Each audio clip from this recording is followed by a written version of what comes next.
নমস্কার, কেমন আছেন সবাই? তিয়ানস ওয়ার্ল্ডে আপনাদের সকলকে স্বাগত জানাই।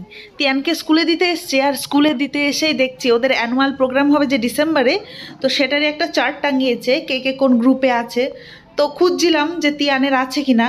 তো তারপরে দেখছি খুশি নামের একটা গ্রুপে এই যে পৃথ্বী ঝা চক্রবর্তী, তিয়ানের ভালো নাম, তো সেখানে নামটা দেখতে পেলাম। আর তারপরেই তিয়ানকে দিয়েই ভাবলাম বাড়ি আর যাব না, তো তিয়ানের মামার এখানে চলে এসেছি। তো মামার এখানে এসে তো 2 ঘন্টা টাইম আমাকে পাস করতে হবে, তো তাই জন্য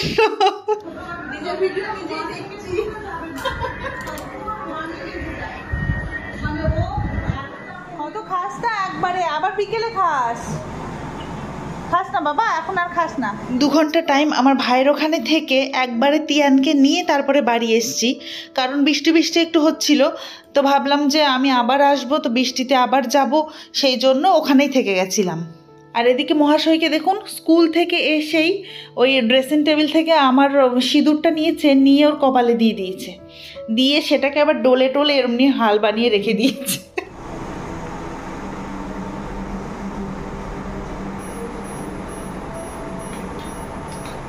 সকালবেলা খেয়েছিল, সকালবেলা যখন স্কুলে যায় তখন খেয়ে গেছিল। এটার মধ্যে সব মিক্সড আছে, মানে কলা। একটু বন্ধ কর না বাবা, একটু হালকা সাউন্ডটা কমিয়ে দিই, ঠিক আছে? এটার মধ্যে কলা, তারপরে চিড়ে, তারপর খেজুর, একটু গুড়, এগুলো আর দুধ, এগুলো দিয়ে একবার মিক্সে পেস্ট করে ওকে সকালবেলা খাইয়েছিলাম। আর এতটুকু বাকি ছিল, সেটাই এখন খাইয়ে দিচ্ছি। বাকিটা রেখে কি হবে, একটুখানি হালকা গরম জলের মধ্যে এটাকে বসিয়ে রেখেছি, একটু গরম হয়ে গেছে তারপরে। তাই না বাবা? গেল গেল গেল। এই স্মুদিটা খেতে ভীষণ ভালো লাগে। আর সকালবেলা ও এই শক্ত শক্ত কিছু খেয়ে যেতে পারে না, ও এরকম ঢকঢক ঢকঢক করে খায়। তো তখন এটা গলে গেছিলো, গলা গলা ছিল একদম দুধের মতন, এখন এটাকে জমে শক্ত হয়ে গেছে। তো যেহেতু চিড়েটা এরকম ফুলে গেছে, তাই জন্য শক্ত হয়ে গেছে, তো ওটাই আবার খাইয়ে দিচ্ছি। নিয়ে নাও নিয়ে নাও। সামনে দুর্গাপুজো, তো তাই জন্য ভাবছি যে আজকে থেকে আমি ডায়েট শুরু করব। আমি একটু মোটাও হয়ে গেছি, প্রায় 80 কিলো ওয়েট হয়েছে আমার। তো তাই জন্য আমার হাঁটু ব্যথা করছে প্রচণ্ড কয়েকদিন থেকে। তো তাই ভাবলাম আজকে থেকে আমি শুরু করব ডায়েট করা। তো সকালে ভাইয়ের ওখানে যখন গেলাম তখন তো চা খেলাম, চা বিস্কুট খেয়েছি, আর এখন আমি ছাতুর শরবত খাচ্ছি, আর কিছু খাবো না। একবারে দুপুরবেলা ভাত খাবো, যা হোক সেটাই দিয়ে ভাত খাবো। তো আমার একটা প্রবলেম, সেটা হচ্ছে আমি এখন যদি ছাতুর শরবত খাচ্ছি, কিছুক্ষণ পর না আমার আবার খিদে পায়। কেন যে আমি ভেবে রেখেছি যে আমার যখন খিদে পাবে, এখন থেকে ওই যে শশা আছে সেই শশাটা খাবো। দেখি কতদিন করি, করতে কতদিন পারবো জানি না, তবে ট্রাই করে যাই যতদিন হয়। আজ রাতে ঘুমানোর সময় অ্যালার্ম দিয়ে ঘুমাবো, কালকে খুব ভোরে উঠে হাঁটতে যাব।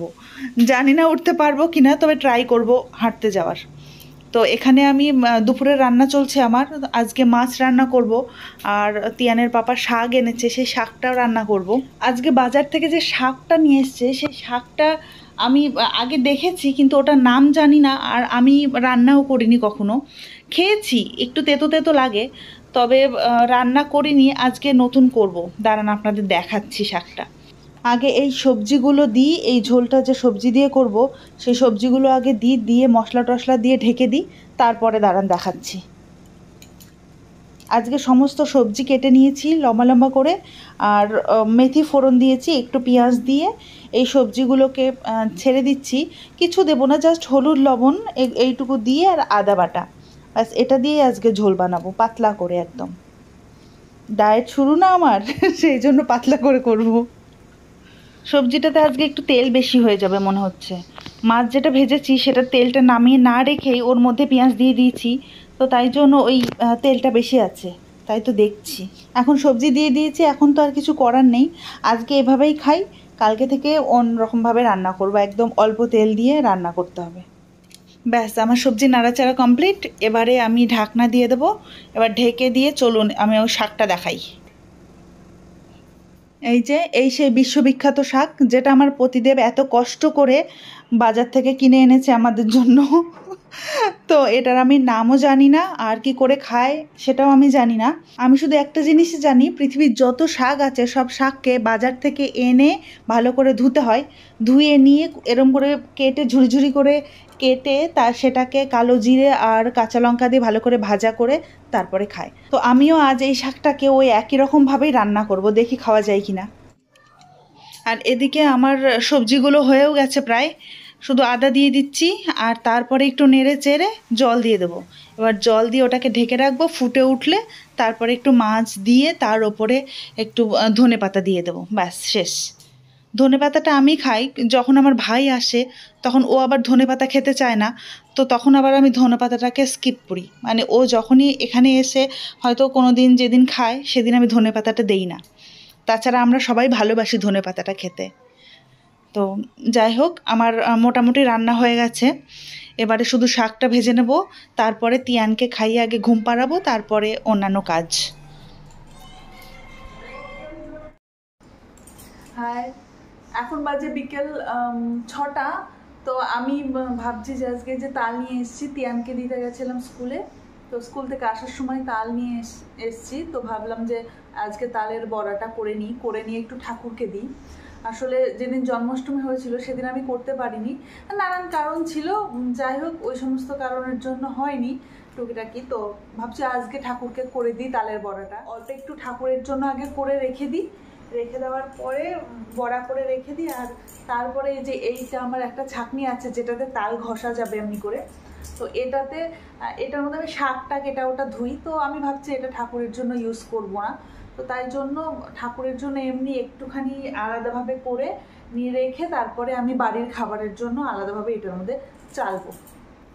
আগে যাই, এটাকে আগে ধুয়ে নিয়ে আসি, তারপরে এগুলো আমার বাসন কোসন সব ধোয়া হয়ে গেছে।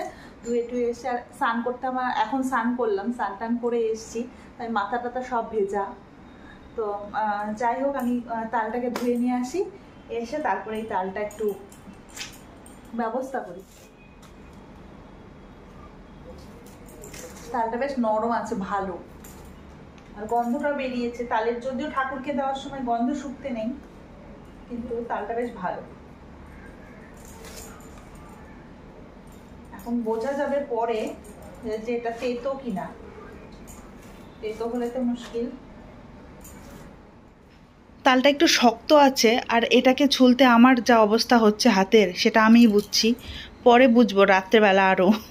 হাতটা প্রচণ্ড ব্যথা করবে, একটু শক্ত আছে, আর এটাকে ডলতেও আমাকে বেশ মানে পরিশ্রম করতে হবে।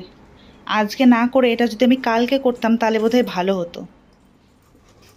তালটা ভীষণই শক্ত ছিল, আর ওটাকে হাত দিয়ে ডলতে মানে আঙুলগুলো আমার ব্যথা হয়ে গেছে। আর লাস্টে এই পর্যায়ে এসেছে, জল বেশি দিয়ে করেছি, তো দেখা যাক কতদূর কি হয়। ব্যাস, আমার তালখির বেরিয়ে গেছে, এবার এটার ব্যবস্থা করি। ব্যাস কমপ্লিট। এর মধ্যে আটা দিয়েছি একটু, এবারে এই গুঁড়ো দুধ আছে, এই গুঁড়ো দুধটা একটু দেবো, আর চিনি, এই তিনটে দিয়ে ভালো করে মিক্সড করব, করে তারপরে ভাজবো। ব্যাস, আমার গোলা করা কমপ্লিট, আর তার সঙ্গে ভেজেও নিলাম। এই যে বড়াগুলো বেশ ভালো হয়েছে। ভাজাটা আর আমি ভিডিও করিনি, তো পুজোর জিনিস তো তাই জন্য আর ভিডিও করলাম না। তো ঠাকুরকে দিয়ে দিয়েছি, ঠাকুরের পুজোও হয়ে গেল। আর এবারে যাই ওদেরকে প্রসাদ দিয়ে আসি।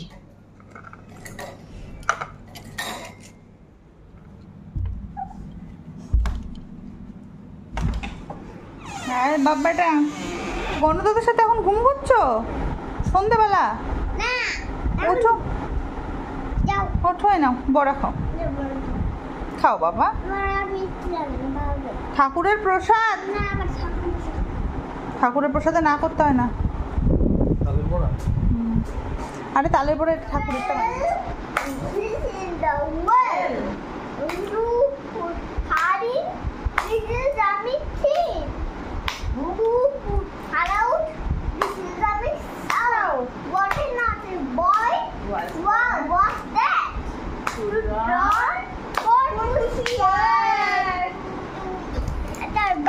কত কিছু করে নানা রকম এদিক ওদিক করে সব কিছু বুঝিয়ে টুঝিয়ে তারপরে একটু পড়তে বসাতে হয়।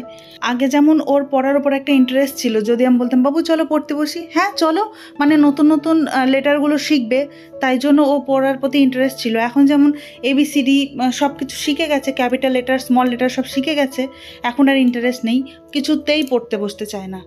এখন অনেক কিছু বলে বকা টকা দিয়ে তারপরে পড়তে বসাতে হয়। তো যাই হোক, চলুন, আমার এখন বিদায় নেওয়ার সময় হয়ে গেছে। আবার দেখা হবে অন্য কোনো দিন অন্য কোনো ভ্লগে। আজকের ভিডিওটা আপনাদের কেমন লাগলো অবশ্যই কমেন্ট করে জানাবেন, আর লাইক করতে ভুলবেন না। ঠিক আছে, ভালো থাকবেন, সুস্থ থাকবেন, টাটা।